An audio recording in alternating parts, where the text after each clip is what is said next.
Hello, YouTube. It's Luke Chow from the Morpheus Clinic for Hypnosis in Toronto, Canada.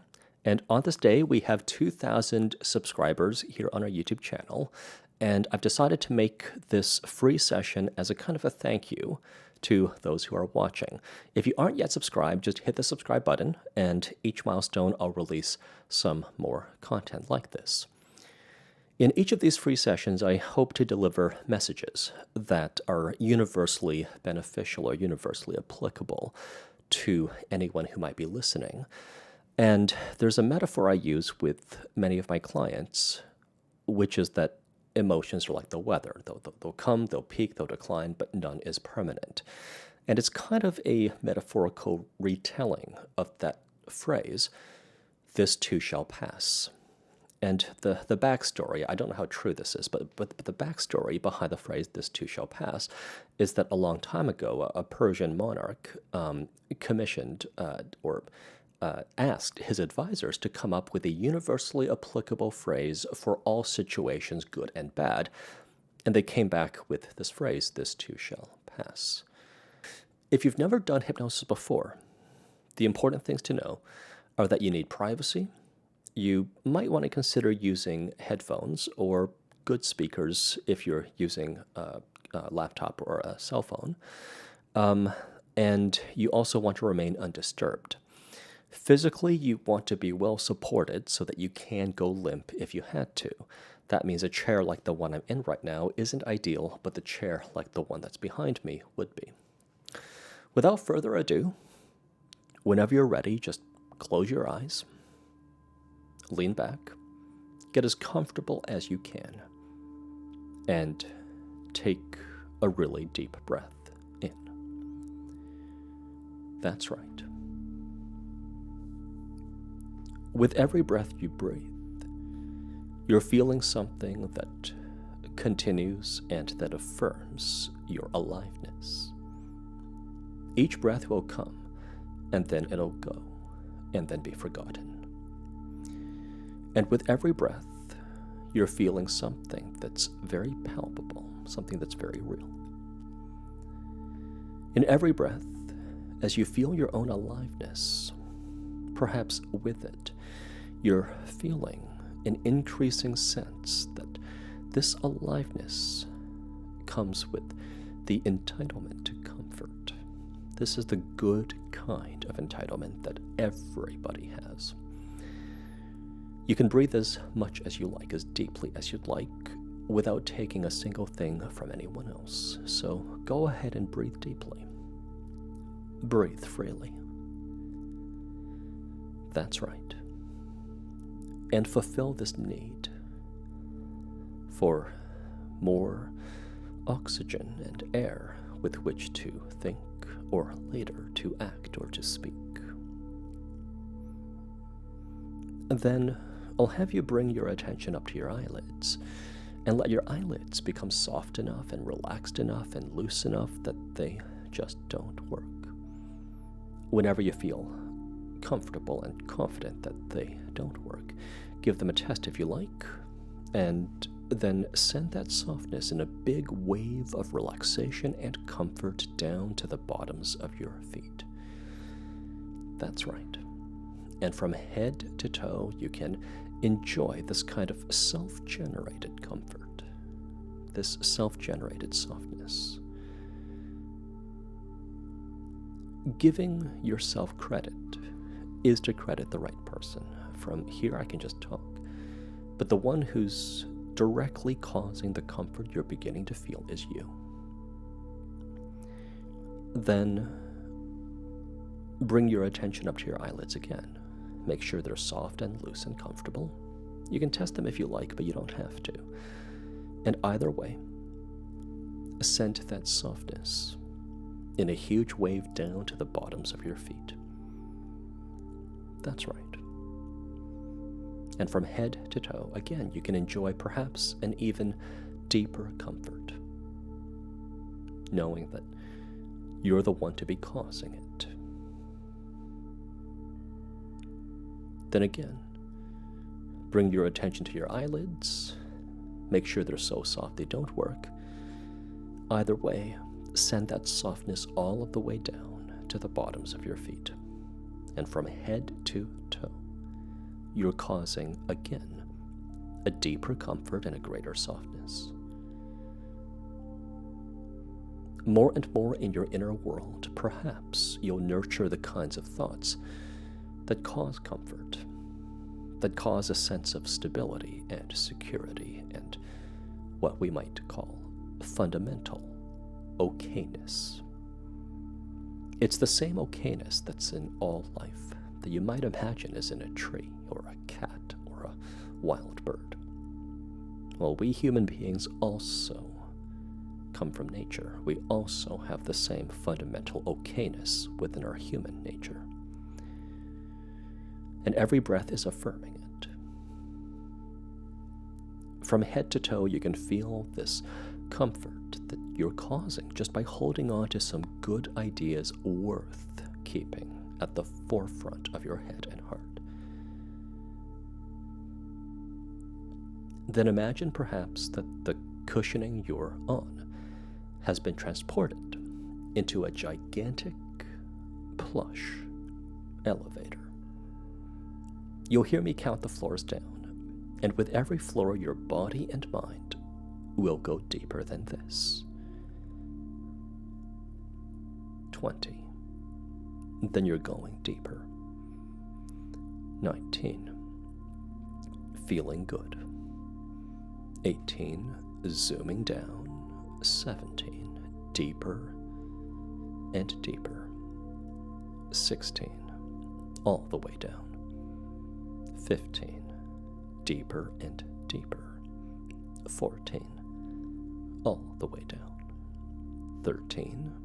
Deeper and deeper again. 12. All the way down. 11. Feeling good. 10. Feeling comfortable. 9. 8. 7. 6. 5. 4. 3. 2. Then all the way down to 1. And here the elevator stops and the doors open. Here you can feel a greater sense of being fundamentally okay, such that your feelings of okayness are not caused by any kind of action or achievement. They're caused by feeling the pleasure of being without doing. And this is perhaps a constant.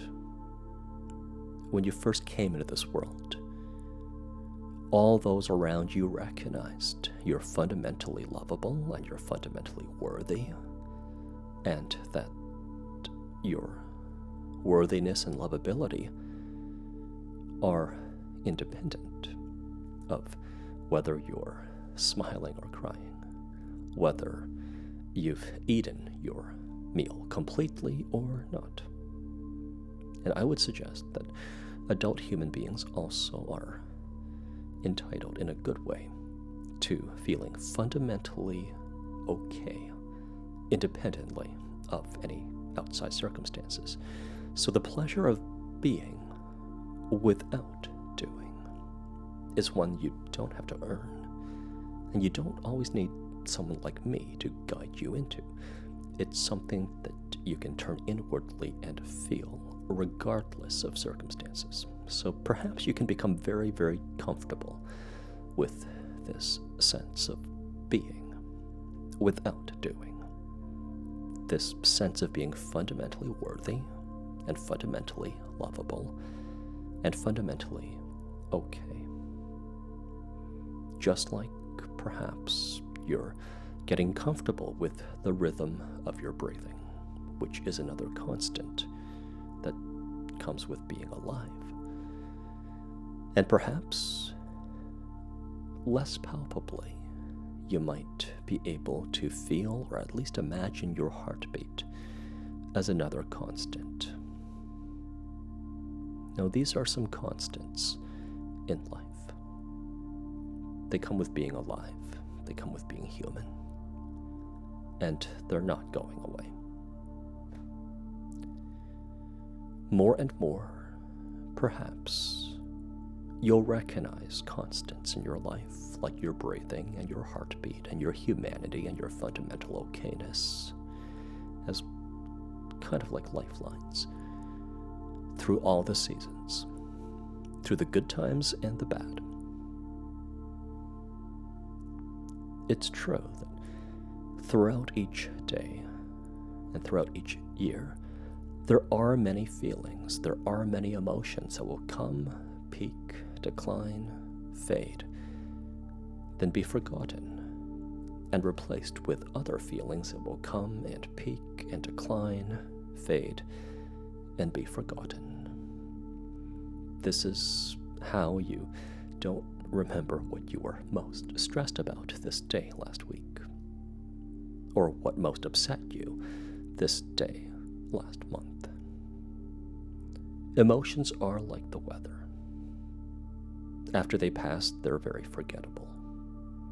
They'll come, they'll peak, they'll decline, they'll go.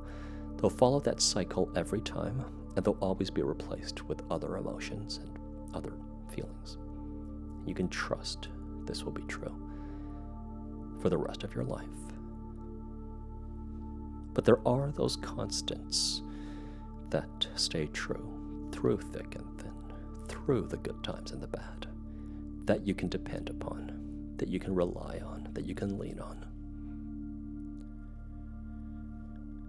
More and more, the emotions might feel kind of like a rain shower, or strong gusts of wind, or even a blizzard is temporary and will blow through, while the structures that remain through every season remain. In your life, along with the most fundamental constants like your aliveness and your humanity and your inviolable worth and dignity being human, there are some values that persist, and there are some people in your life who are with you through thick and thin, and you can depend upon all that's constant, persisting through every emotional storm.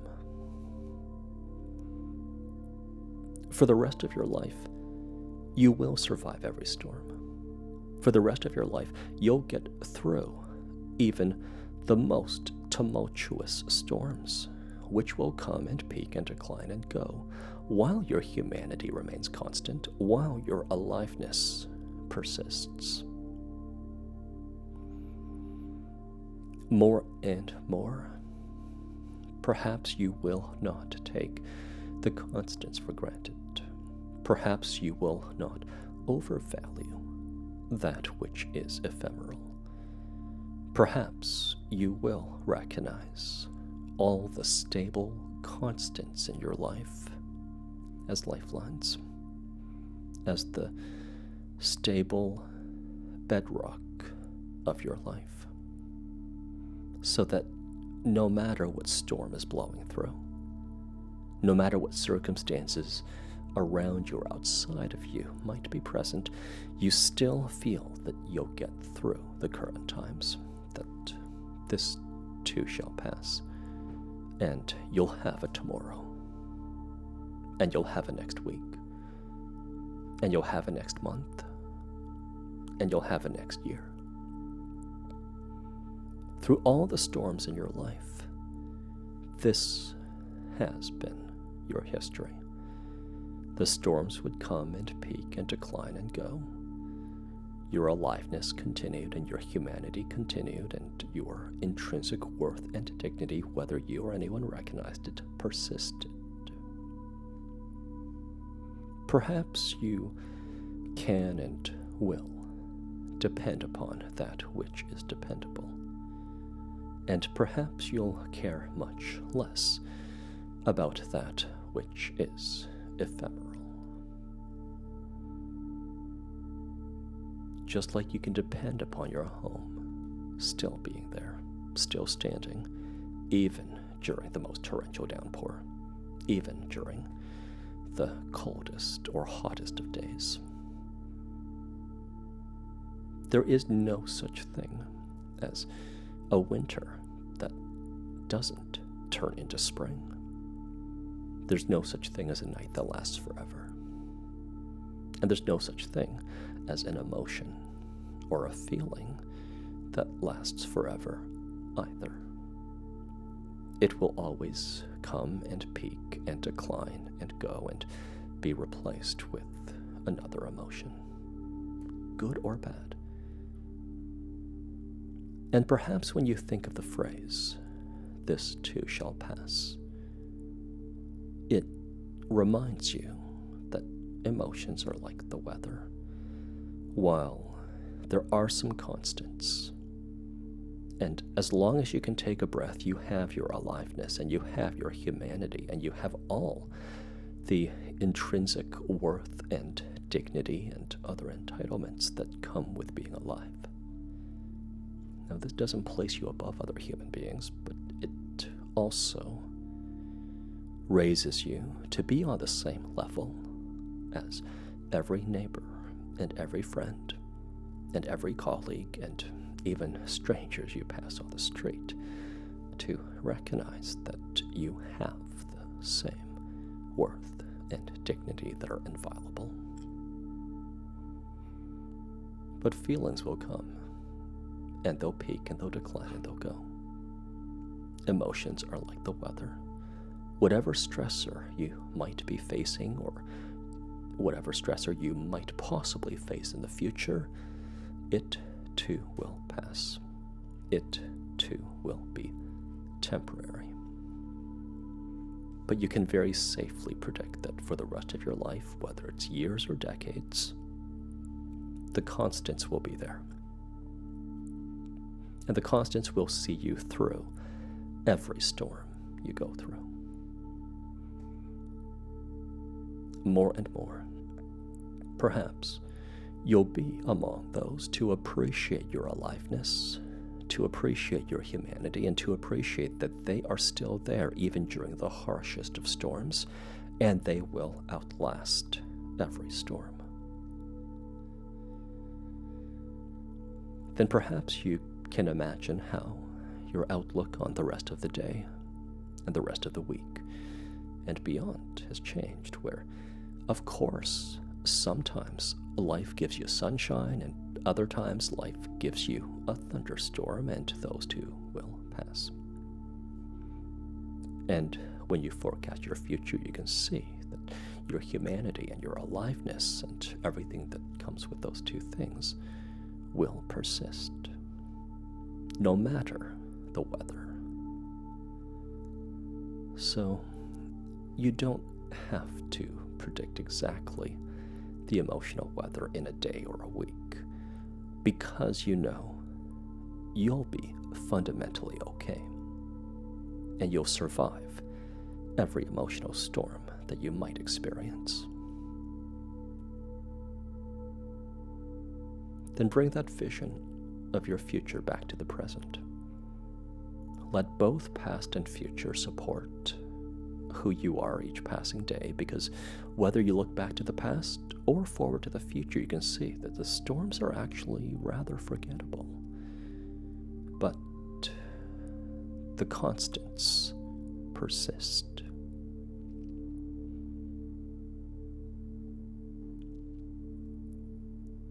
Then I'm going to begin counting up.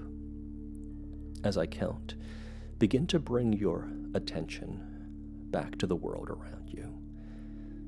Begin to feel energy return as you emerge from this experience back into the world with perhaps some clearer lenses through which to see yourself and the world.